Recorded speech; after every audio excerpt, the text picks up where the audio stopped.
Agora são 9 horas e 36 minutos e a gente vai direto conexão. Hoje tá bom o negócio aqui, hein? A gente vai direto em conexão com o Dr. Danilo Braque, que está comigo já aqui. Tudo bem, Danilo? Como vai você? Olha lá, tá se arrumando.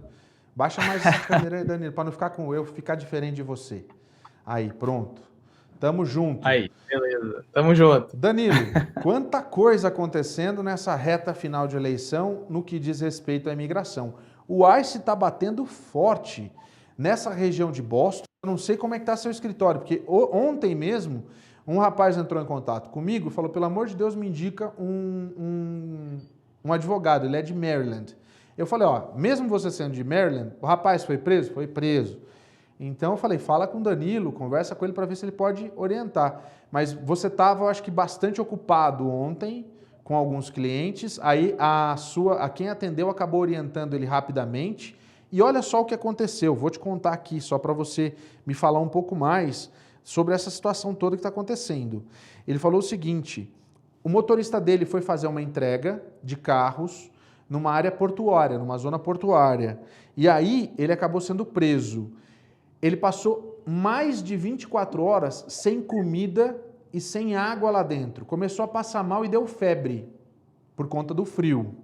Ele ficou com febre. O que aconteceu? Soltaram o cara, deram uma carta para ele voltar lá daqui a um ano e ainda disseram para ele, ó, vão chegar umas coisas da imigração para você no seu endereço.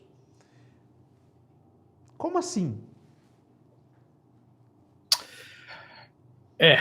Boa noite, Sérgio. Boa noite, comunidade. Boa noite.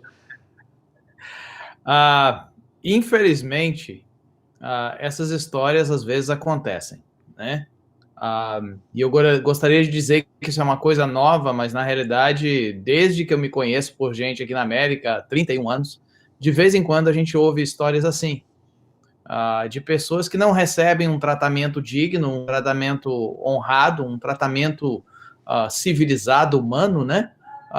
Simplesmente porque estão no país fora de status, ou porque há uma desconfiança de que estão fora de status, né? Então, o tratamento do imigrante, infelizmente, como em qualquer profissão, existem pessoas que realmente não têm um pingo de humanidade, seja na imigração, seja na justiça criminal, seja qualquer profissão. Então, infelizmente, às vezes a gente encontra uns tipos desses. E se isso aconteceu aqui nessa área de Boston, e se o incidente dele foi no escritório central do ICE em Burlington, eu imagino que eu até sei mais ou menos quem são os oficiais envolvidos, porque eu conheço praticamente todos, e eu posso te dizer que tem muita gente boa ali, mas tem muita gente que parece que vive para ver o imigrante sofrer. Então, a questão, acho que você já até respondeu mesmo, que é justamente ver que é um procedimento comum, né? E, no fim das contas, agora ele tem que ver com o advogado de imigração como é que ele vai brigar por esse caso, mas ele tem um ano ainda até chegar na corte dele, porque falaram que ficou anotado lá que ele deve ser chamado daqui a um ano ainda só. É muito importante as pessoas entenderem que mesmo quando o ICE fala para você, olha, você volta aqui daqui a um ano, o ICE é como se fosse a polícia, né? Como se fosse a polícia no âmbito criminal, né? E a Corte de Imigração é como se fosse o judiciário, como se fosse o fórum, né? Então, o ICE está fazendo o seu lado de polícia no termos de que está pedindo para você voltar de vez em quando, se apresentar, aquela coisa toda, fazer uma supervisão das coisas, mas não ele esperar um ano para procurar ajuda legal, assistência legal, consultoria legal. Que ele deveria te procurar o mais rápido possível.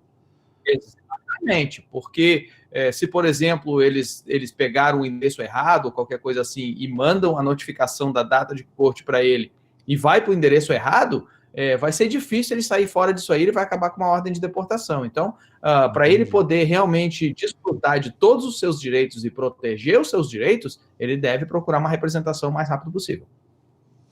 Olha só, Juliana manda uma mensagem aqui e fala o seguinte, ó. Por motivo de óbito do meu pai, talvez eu precise ir ao Brasil agora em novembro. Meu visto atual é de trabalho, L2, do meu marido é L1 e o meu filho de 3 anos também é L2. Porém, minha filha de 7 meses nasceu aqui nos Estados Unidos em março. Sei que as fronteiras estão fechadas para os brasileiros, porém eu gostaria de saber se eu posso ir ao Brasil e conseguir retornar para os Estados Unidos pelo fato da minha filha ser americana. Você já viu algum caso desse? Ela agradece. Olha, muito obrigado pela pergunta, é bastante interessante, mas é importante trazer ao conhecimento da comunidade de que as fronteiras dos Estados Unidos não estão fechadas nesse momento. O que está acontecendo é que os consulados americanos no Brasil estão fechados, então não tem como fazer entrevista para você pedir um visto novo, por exemplo, se você não o tem. Mas quem tem visto nesse momento está podendo entrar normalmente viajar para os Estados Unidos, né, desde que tenha o visto válido, essa coisa toda. Então, se ela tem o L2, eu não vejo problema nenhum para ela ir ao Brasil, visitar a família dela, resolver os assuntos familiares e depois retornar para os Estados Unidos, a não ser que feche tudo de novo, né, Paulo? Porque os números estão aumentando e sempre existe esse risco de que talvez as coisas vão fechar de novo. Tá bom, então. Olha só, vou para a próxima pergunta aqui. E agora meu celular meio que bugou aqui. Peraí, vamos lá. Tecnologia, Danilo, tecnologia.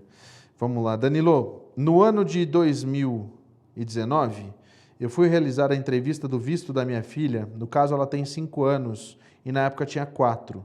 Eu já tinha o visto de turista e tinha ficado no ano de 2018 6 meses aqui nos Estados Unidos. Quando eu fui na entrevista dela, perguntaram se eu tinha algum vínculo nos Estados Unidos. Eu disse que não, pois eu não tenho parentes aí.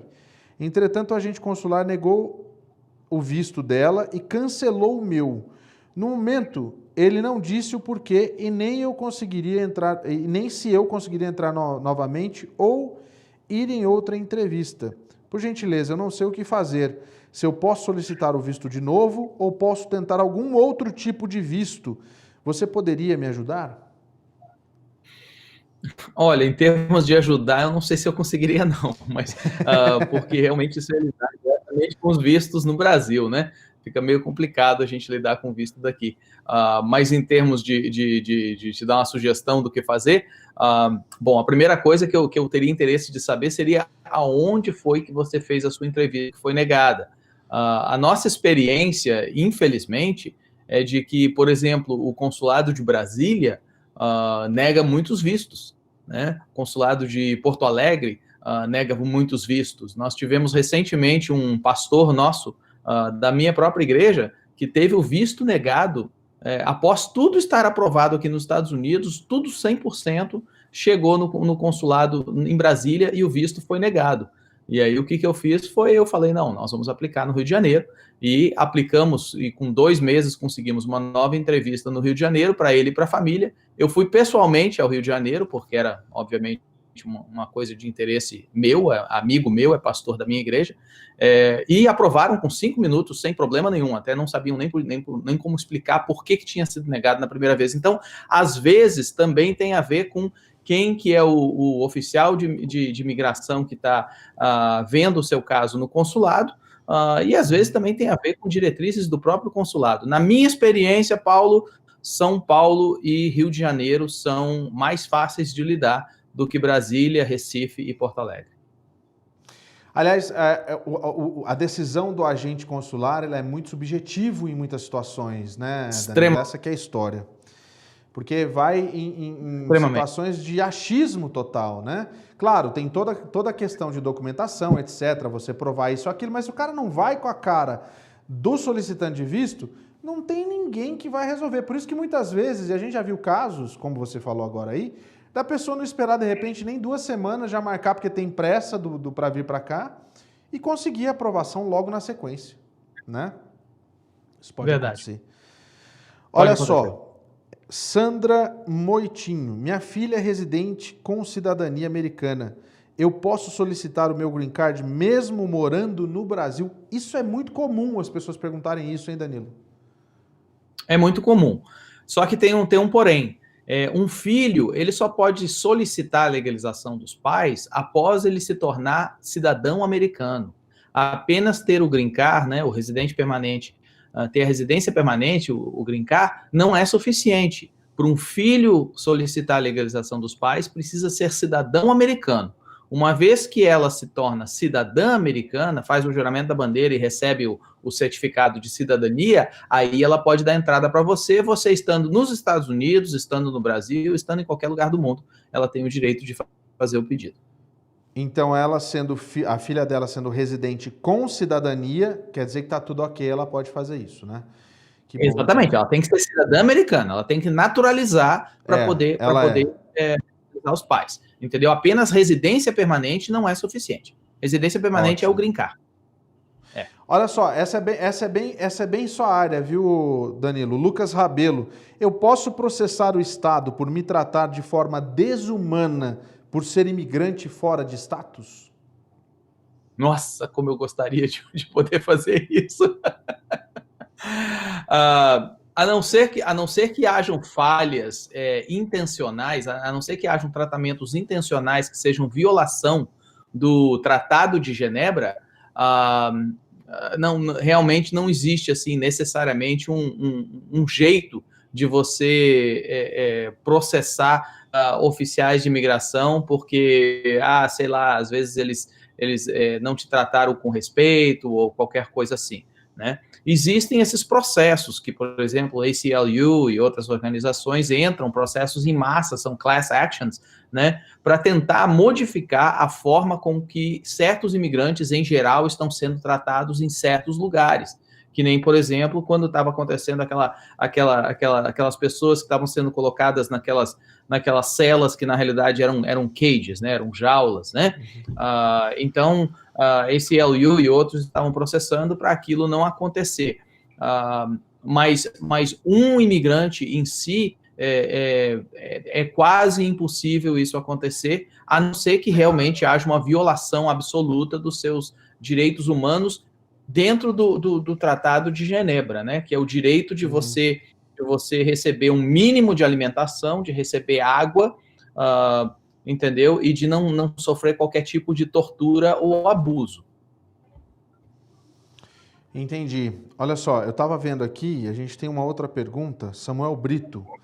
Eu casei com uma americana. Aliás, antes de eu falar isso, só quero te falar que eu vi uma postagem sua falando dessa situação dos casos que você tem de mudança de status. Você estava até, eu acho que até que foi meio que um desabafo teu, falando a respeito dessa demora que para uns é 1 ano, 1 ano e meio, e para outros se resolve tudo com 3 anos, com 3 meses o processo. Não foi isso que aconteceu, Danilo? Agora me explica, por que essa diferença? Tem como explicar, aliás? Existe uma explicação para isso? Não existe. Imigração é algo muito individual, né? É algo muito customized. Então, cada caso que a gente lida de imigração é um caso específico, baseado nos seus fatos, nos seus detalhes, nos seus poréns, né? E a imigração também lida do mesmo jeito. Mas, além disso, a imigração ainda por cima faz outra coisa. A imigração, ela simplesmente tem, assim, vamos dizer, no escritório, tem dezenas de oficiais que lidam com aquele tipo de caso.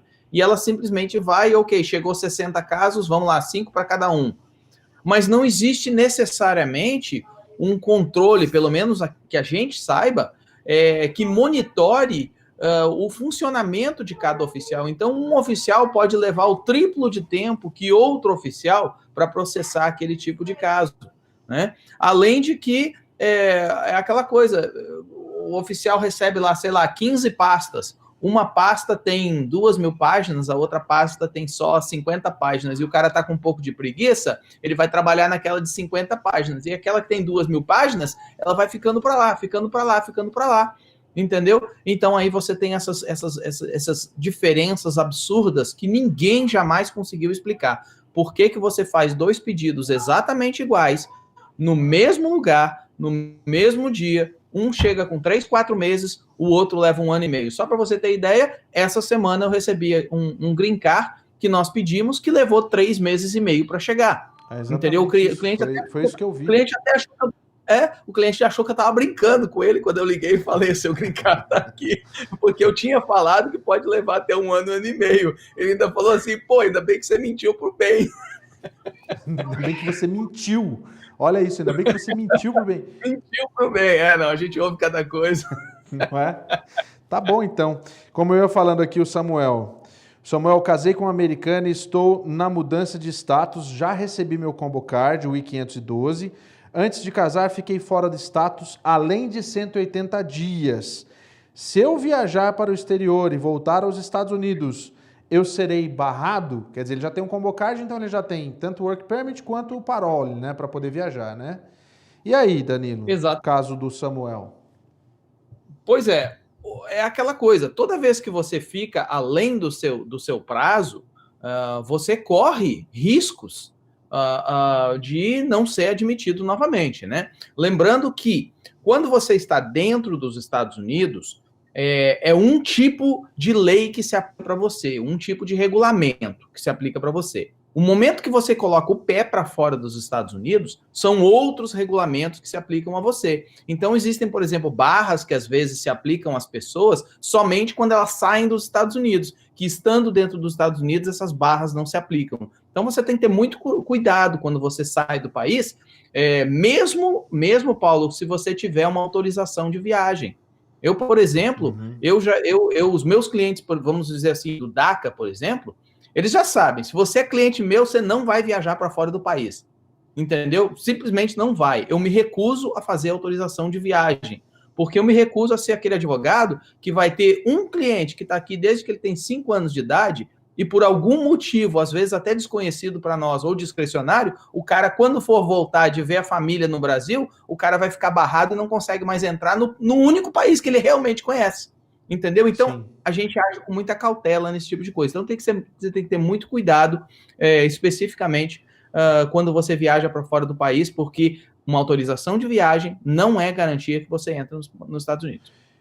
Eu até te perguntei sobre essa questão dos prazos, Danilo, justamente porque eu acho que a dica para o Samuel é aguarda, espera um pouquinho, não custa. Já esperou tanto tempo aqui, né? Não custa esperar chegar com o Green Card. Só lembre-se, Green Card não te garante a passar direto, não. O que pode acontecer é você ter que ir para a salinha todas as vezes que você retornar, mas aí vai ser uma diversão, inclusive, né? E processo Olha de Green Card... E processo de Green Card, só para aumentar, expandindo isso aí, processo de Green Card, alguns processos de Green Card, eles contêm, pelo tipo de processo, eles contêm um perdão automático quando você entra com o pedido. Então, por exemplo, casamento com cidadão americano, entendeu? Quando de filho americano para pais, existe um perdão automático pela estadia ilegal, ok? Então, você está dentro do país, você vai receber seu green card de boa. Agora, o momento que você sai do país, como eu falei, são novas regras que entram em vigor. E aí, então, não existe perdão automático para quem está fora do país.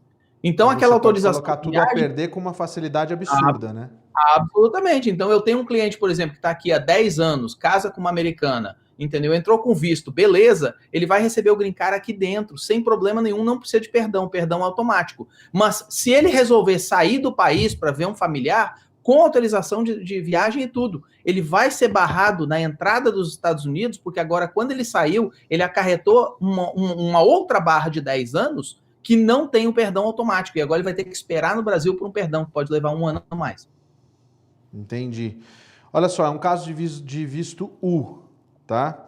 Ele já deu entrada, né, no visto U, me parece que foi aceito, mas está 1 ano parado o processo. Sim. Aí ele pergunta o seguinte, eu não vou falar o nome da pessoa aqui, por se tratar de visto U.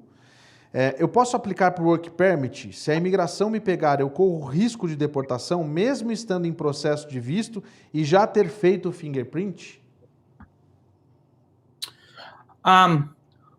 Olha,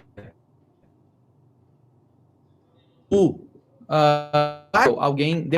ICE deportar uma pessoa que está com visto U, ok? Porque o visto U ele passa por fora de remoção, passa por fora da corte de imigração, entendeu? Inclusive passa por cima de uma ordem de deportação. Então, deportar uma pessoa com visto U é somente se a pessoa realmente comete um crime, comete uma fraude. A gente perdeu o doutor Danilo? Com visto. Caiu só um pouquinho, só volta um pouquinho, Danilo, que deu uma travada no momento que você falou que deportar uma pessoa com visto U é só se ele realmente comete algum crime ou alguma coisa, aí deu uma travada. Você pode continuar nesse pedaço, por favor? Posso. É somente se ele comete um crime, se ele comete uma fraude, se eles descobrem que o visto U é baseado em fraude, né? Se ele se envolve em alguma ilegalidade, alguma falsidade ideológica, algo assim, ou se o visto U é negado, aí a pessoa pode ser deportada. Mas eu realmente não conheço, não me lembro jamais de ter visto um caso onde uma pessoa que tem um visto U pendente foi deportada. Pode até receber uma ordem de deportação, mas depois o visto U ele passa por cima dessa ordem de deportação. Olha, tá rendendo. Tem uma última pergunta aqui que foi o Marcelinho Rodrigues que mandou, e eu vou ler rapidamente porque é uma história um pouco mais complicada que envolve também essa possibilidade de deportação. Em outubro de 2018, eu fui para os Estados Unidos, para a Califórnia, fiquei 5 meses, voltei faltando 26 dias para vencer os 6 meses que me deram. Voltei em março de 2019, entrou por Orlando, daí depois ele saiu, dei entrada no país e novamente me deram 6 meses. Eu tenho reserva em hotel por 12 dias, lá mesmo, combinando com a minha esposa e filho, para voltar no dia 7 de janeiro para o Brasil. Eles voltaram. Aí decidiu ir para a Califórnia de novo, comprei uma passagem de Orlando para a Califórnia, porém mudaram o meu voo, saindo do país, ele decidiu ficar, tá? Ele decidiu ficar. Aí ele foi para a Califórnia, porém mudaram o meu voo, saindo do país e passando pelo Canadá para depois ir para a Califórnia. E foi aí que cancelaram o meu visto. Fui para a salinha, lá fizeram bastante perguntas, eu tinha conta em banco, tirei a driver's license, me questionaram tudo isso lá, cancelaram o meu visto, dizendo que eu teria que tirar outro. Eu perguntei se eu poderia tirar no outro dia, ela disse que sim, mas que era para eu esperar 5 anos mais para poder tentar de novo. Tiraram minha digital, foto, a companhia aérea foi me buscar e me levar de volta para o Brasil. E agora em outubro eu comprei um pacote para Cancún para ficar 8 dias. Passagem, passeio, só tudo certo. Chegando lá, eles não deixaram entrar, alegando que eu tenho problemas com os Estados Unidos. Fiquei indignado. Tiraram foto, digitais minhas de novo, e minha esposa e filho também. A minha pergunta é, posso tentar o visto por agora? Dessa forma que cancelaram, eu fui deportado ou não? Preciso pedir perdão, no caso, um waiver? Como que eu resolvo essa minha situação? Eu tenho chances de voltar aos Estados Unidos? Nesse meio tempo, eu perdi meu passaporte que estava o visto e fiz outro. Isso tem algum problema? Bem complicada a história, viu, Danilo? Bastante complicado. Eu vou te dizer que uma resposta específica e 100% correta, eu necessitaria de muita informação dessa pessoa, necessitaria ver recordes e tudo mais. Mas baseado no que ele falou, eu diria que ele tem uma grande possibilidade de ter recebido uma ordem de remoção expedited, né? Uma ordem de remoção imediata.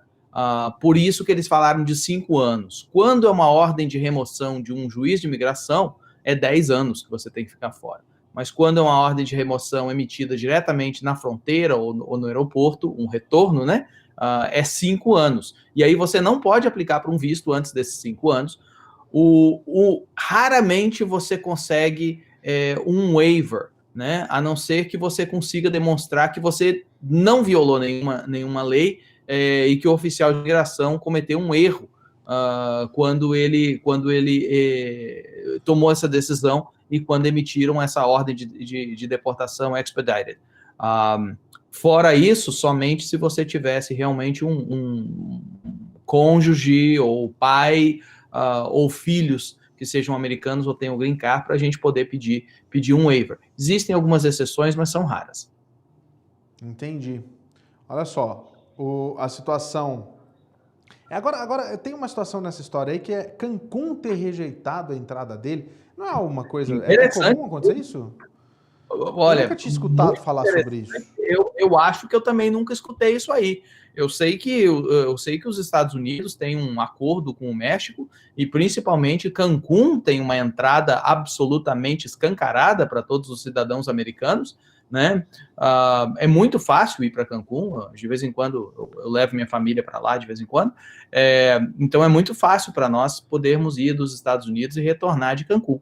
Agora, o fato de as autoridades mexicanas resolverem não deixar a pessoa entrar no México porque ele tem um problema com os Estados Unidos, Aí eu realmente, essa aí é Novidade. nova, e essa aí eu vou te dizer que eu desconfio que tem alguma coisa a ver com os acordos que o presidente Trump andou fazendo com o México para tentar parar a imigração legal antes mesmo de passar pelo México, e talvez essa pessoa tenha caído nessa malha fina.